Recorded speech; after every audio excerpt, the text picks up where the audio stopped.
His name was Alex, and I wrote it by hand, soft, dark lines of charcoal, on the inside lining of my army uniform, just over the place where my heart used to beat like it still believed in forever. It was the winter of 1942. The world was crumbling in slow motion, buildings toppling like promises, families vanishing between draft notices and telegrams that began with, "We regret to inform you." But even in the middle of that chaos, with bootsteps echoing through Europe and uncertainty stitched into every breath, I held on to one simple truth, like a lifeline. I would come back. I would make it through. I would see Alex again. We said goodbye at the train station just outside Chicago.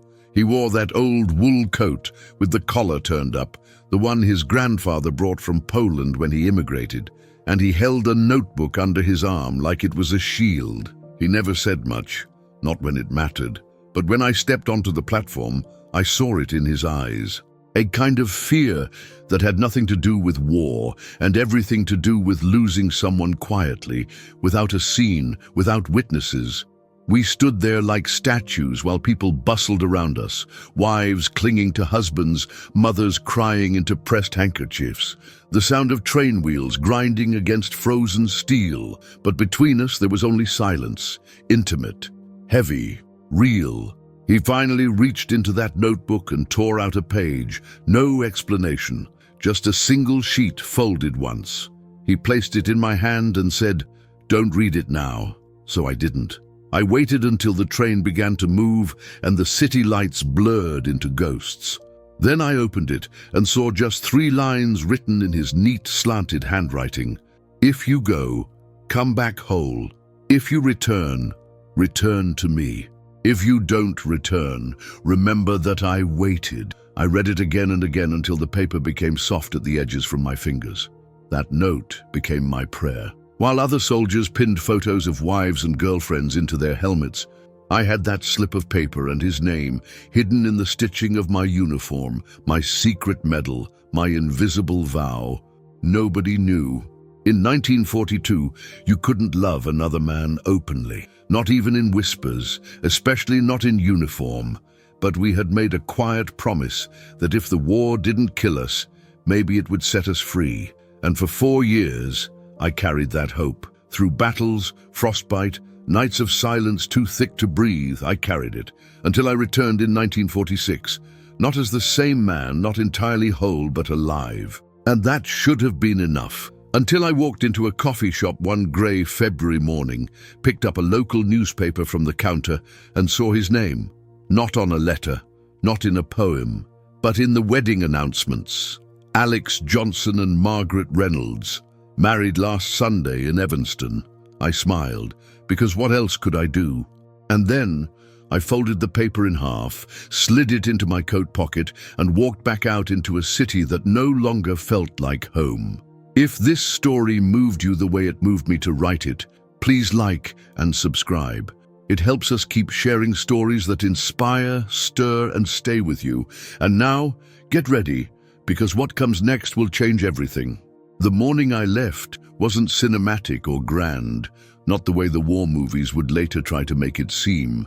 It was overcast, with a flat grey sky that didn't quite rain, but held that thick, pressing dampness that makes your coat feel heavier than it is. The platform outside the station near Belmont was slick with the residue of yesterday's snow, and the air had the scent of coal smoke, oil, and the kind of silence that settles before something permanent happens. He was already there when I arrived, Alex, standing a few feet from the edge of the platform, holding that same worn notebook under his arm, the one with the frayed spine and the pages stuffed with lines he'd never read out loud.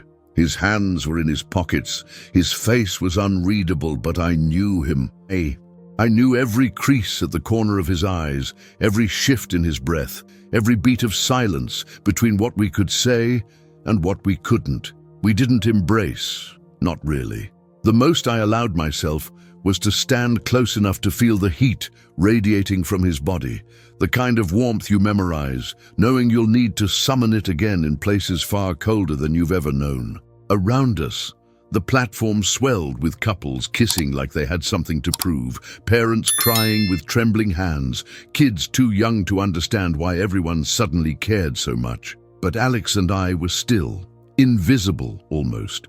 Two men exchanging nothing more than presents, because in 1942, that's all we could give each other. Presents, a glance, a breath. I reached into my coat and pulled out a pencil stub. He raised an eyebrow, knowing what I was about to do but not stopping me.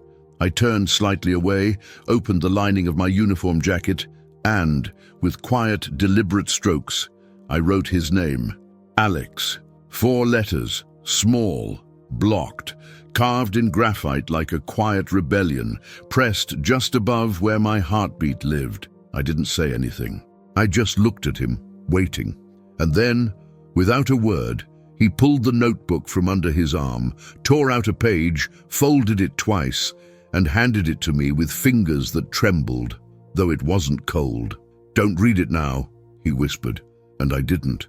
I tucked it inside the same inner pocket where I'd just etched his name and felt it rest against my chest like a second heartbeat. It would stay there for the entire war. The train whistle sounded, long and sharp, and that was it. There was no time for tears or drama. He didn't reach for me. I didn't touch his face. We simply looked at each other. I think we both understood that if we let ourselves break even a little, we wouldn't be able to stop the flood. So we held it in.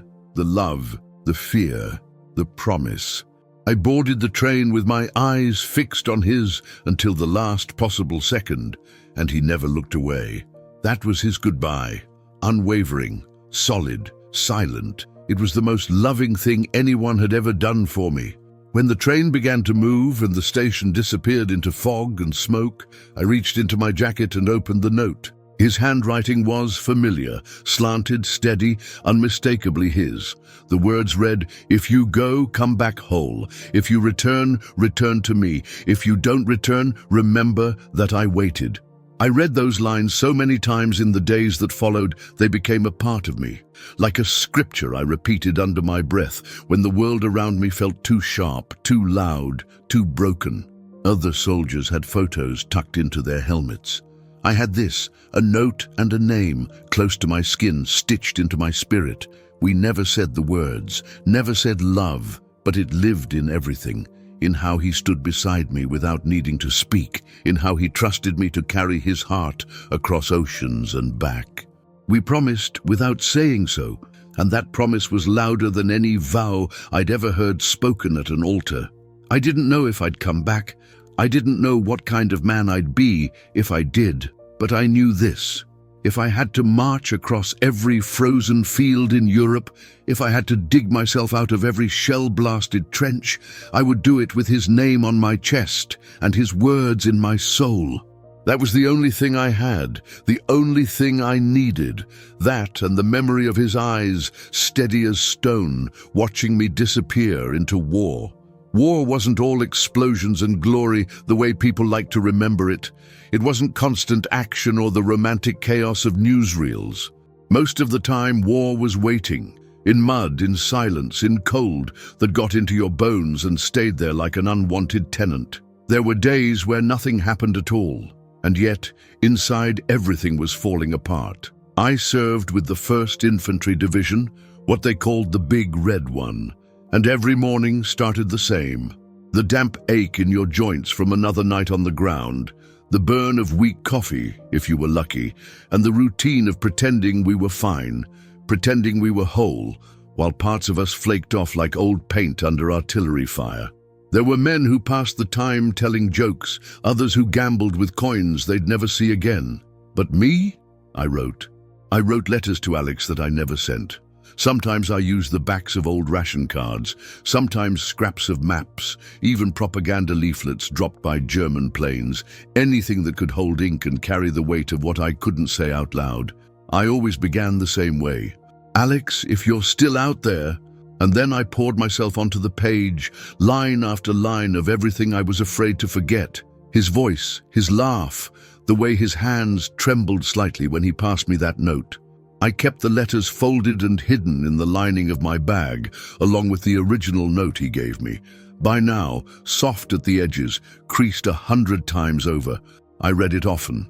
I memorized the flow of his handwriting, the way his S curved into the line below, the slight hesitation in his R's. That paper wasn't just a piece of home.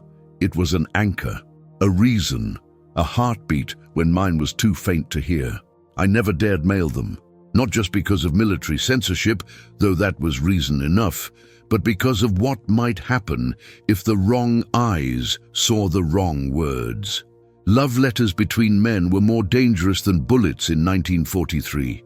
If anyone had found them, I wouldn't have made it to the front lines. I'd have been court-martialed, humiliated, erased. So I wrote in silence, and I kept silent. We all had someone we were fighting for. The difference was, mine didn't exist in the daylight. There were nights, especially in France, when the shelling would stop just long enough for a kind of stillness to settle. Not peace, not really, just a pause in the noise. Those nights, lying in a trench with my coat pulled up to my chin and my helmet beside me, I'd whisper his name, just once.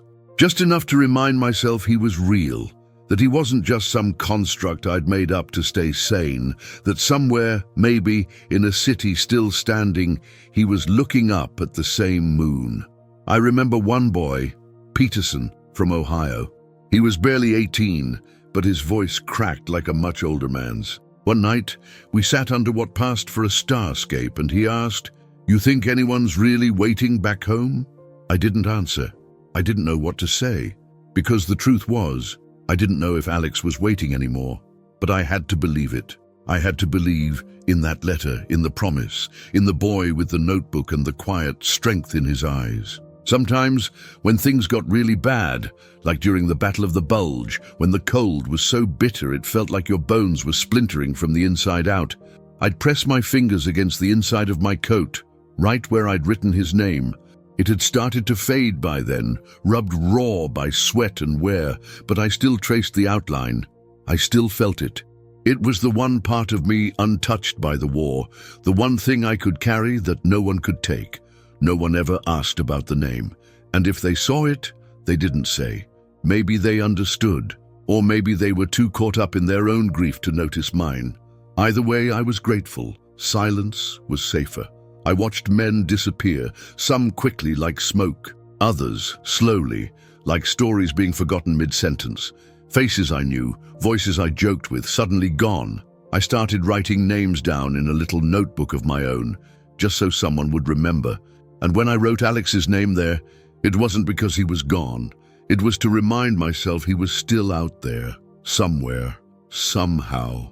And through it all, through mud, frostbite, blood, through months of waiting and minutes of horror, I never let myself forget who I was really fighting to return to, not for a medal, not for glory, but for a quiet bookstore in a city park. A hand slipped into mine beneath a table, a smile held back just long enough to survive. Every morning I woke up, I checked my pack, my coat, my pocket. The note was still there, so was the name. And as long as those two things stayed with me, I believed, against all reason, against all odds, that I could come back, that we could still make it out alive. I came back in February 1946 on a train filled with men who no longer resembled the boys who had boarded those same cars 4 years earlier. Our uniforms hung looser, our faces were harder.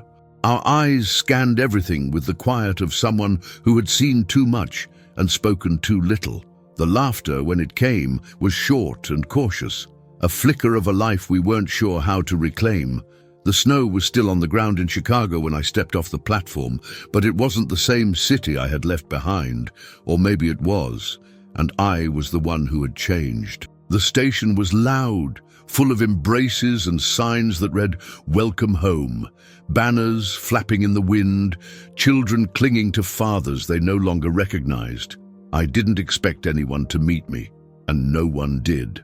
I walked out alone, into a city that felt like a photograph of itself. The buildings were where I'd left them, but everything else, the colors, the rhythm, the sounds, felt slightly off, like a record played a few beats too slow. I didn't go to my parents' old house. We had lost it in the Depression, and whatever remained was just brick and memory. Instead, I walked the streets by feel, tracing the familiar turns that used to lead me to Alex. Past the corner store, where we used to slip licorice into our pockets. Past the public library, where he'd once read me Whitman in a whisper. I found myself standing in front of the brownstone, where his family used to live, my breath catching, as if my body still believed he might answer the door. But the curtains were different, the paint was fresh, and the brass numbers on the door had been replaced. I hesitated only a moment before knocking. A woman opened it. Not Margaret, not his wife, just someone else. A tenant, maybe. She looked confused, then sympathetic, as if she'd seen others like me before. Soldiers showing up at old addresses, chasing ghosts. "They moved out last week," she said gently. "He got married. I think they're in Evanston now. Lovely couple. She's a school teacher, I believe." I nodded, thanked her, turned away. I walked without direction, my feet carrying me through streets I had memorized and no longer understood. I passed shops with new names, families I didn't recognize, faces that looked at me the way people do when they're not sure if they should say thank you or I'm sorry. Eventually, I ducked into a coffee shop on the north side, mostly to get out of the wind, but also because I couldn't breathe out there anymore. It was warm inside, too warm. The windows fogged, and my jacket felt suddenly too heavy. I ordered a black coffee and sat near the window, trying to disappear. That's when I saw it, a newspaper on the counter. I didn't mean to reach for it. I don't even remember moving. I just know that suddenly it was in my hands, folded open, and I was flipping through the pages like I was looking for something I didn't want to find. There it was. Johnson Reynolds, married January 20th at St. Mary's in Evanston. Margaret Reynolds and Alexander Johnson, both of Chicago. Ceremony attended by family and close friends. 2 lines, simple, polite. I read them over and over again, not because I couldn't believe it, I could, but because I didn't know what to do next. I didn't cry, I didn't make a scene. I smiled, actually. I smiled the way we were taught to, politely, tightly, like pain should never inconvenience anyone else. Then I folded the paper, slid it into the inside pocket of my coat, the same pocket where his name used to be clear, where the letter still lived, and walked back out into the street. I didn't blame him. That's the truth I've carried all these years. I didn't feel betrayed. I didn't even feel angry. I felt still, like a clock that had run out of battery. Because somewhere deep down, I had always known the odds. I'd watched men disappear in an instant. I'd seen promises shatter under pressure. I knew we didn't live in a world where people like us got to keep what we loved, but that didn't make it hurt less. I spent that night in a boarding house with peeling wallpaper and a bed that creaked like a memory. I took out the wedding announcement and set it beside me. Then I reached for the letter, his letter, the one he gave me at the station. I unfolded it carefully, as if it might turn to dust in my hands. "If you go, come back whole. If you return, return to me. If you don't return, remember that I waited. I came back, but I didn't return to him. And I don't know if he waited, not the way he promised, but I waited. I waited through gunfire, frostbite, noise, and silence. I waited through doubt and distance and every mile between us. I waited in the hope that love, even the quiet kind, the kind no one saw, might still have a place waiting on the other side of the war. And now I had an answer, not the one I wanted, but the only one I'd ever get. Time didn't heal anything. That's the lie they told us when we came back, that wounds would close, that memories would fade, that we'd learn to sleep through the night without jumping at every sound. But some things didn't want to heal. Some things stayed raw, tender in ways you didn't talk about, especially if you were a man, especially if you'd worn the uniform, especially if the thing that haunted you wasn't something you could name, without someone stepping back, looking at you different. Years passed like slow trains. I worked, odd jobs at first, then steady ones. I lived in a modest apartment above a bakery, where the smell of bread at 5 a.m. felt like the only reminder that life kept going. I never married. I had company sometimes, quiet nights with people who didn't ask questions, but nothing that stayed. Nothing I let stay. I carried Alex with me like a bruise beneath the skin, not visible but always there. Then in the fall of 1953, a letter arrived. No return address, just my name written in a hand I hadn't seen in over 7 years but recognized immediately. I stared at it for a long time before opening it, fingers trembling like they had on the day I'd first boarded that train. Inside, on a single folded sheet, were a few short lines. No greeting, no date, just the weight of something too heavy to say out loud. He'd heard I'd come back, said he hadn't stopped thinking about me, not once, but that life had unfolded in a direction neither of us could control, that his wife Margaret was kind, that they had a son, Daniel, 7 years old, curious about everything, that he didn't know what this letter was supposed to be, only that he needed to write it.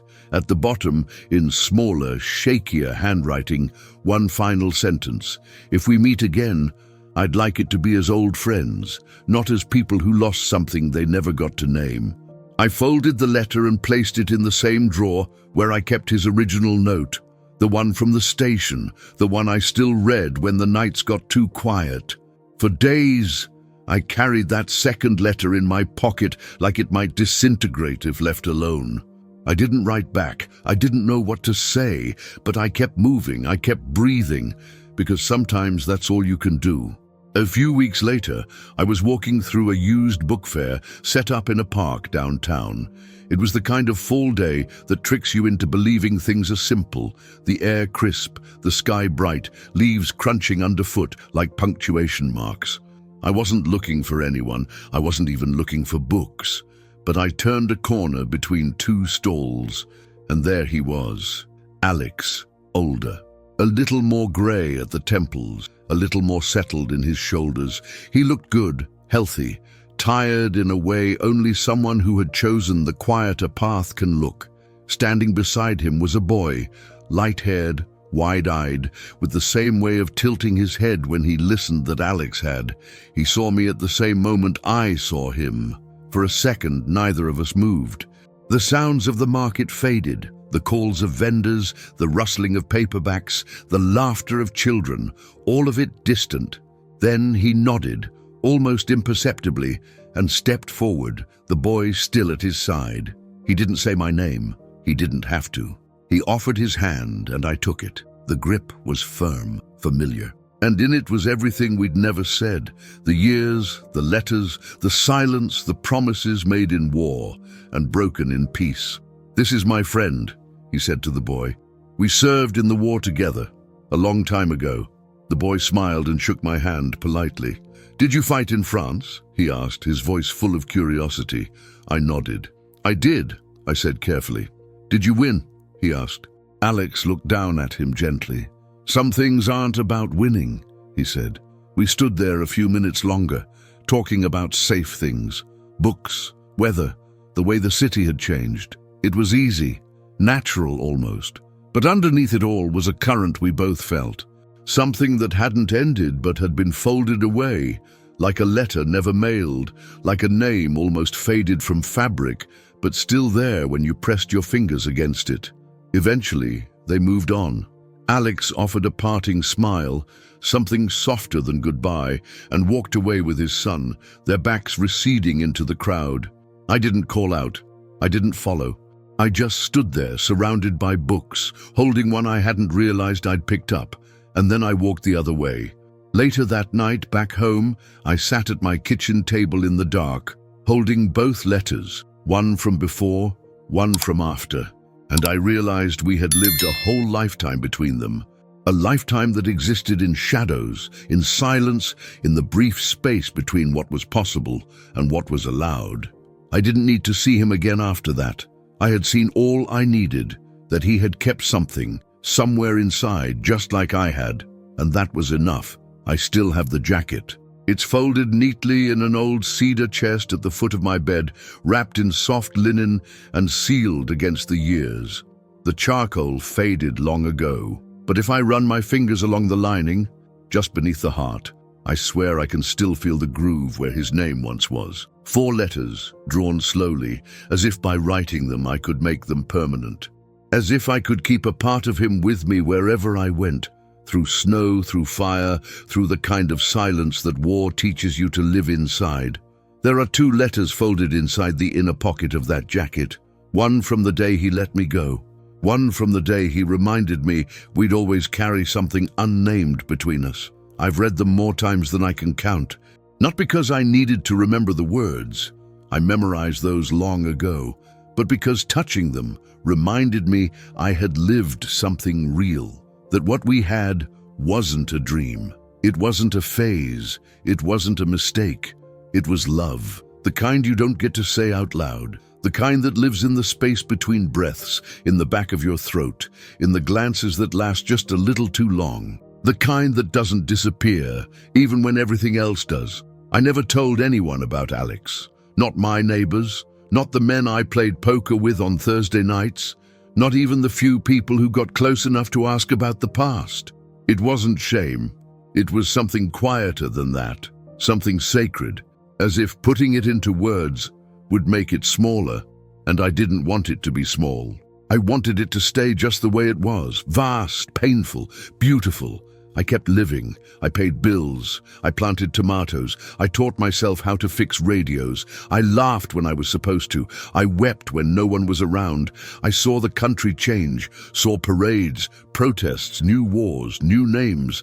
But I never stopped thinking about him, not with longing, not even with regret. Just with a quiet kind of gratitude for what we had, for who we were, for the promise we made and the promise we kept, in silence, in memory, in the fabric of a coat. Sometimes late at night I wonder what he told his son about that day at the book fair. Did he ever say my name? Did he ever explain why his voice got softer, why his eyes seemed heavier when he spoke to me? Or was I just another old friend, part of a story his son would never fully understand? I don't need the answer, because I know what I saw in his eyes that day, the same thing I saw at the train station in 1942, and the same thing I felt every time I opened those letters, a kind of love that survived everything, war, time, silence, even peace. And that's the truth I want to leave behind. That love doesn't always arrive in the way we expect it. It doesn't always stay. It doesn't always end the way stories do, with vows and rings and a porch light left on. But sometimes it's written in charcoal, hidden in a uniform, carried across continents, spoken in glances and guarded like treasure. Sometimes love is a name, whispered once and never forgotten.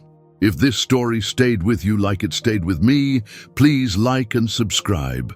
We share true stories every day, stories that heal, haunt, and last.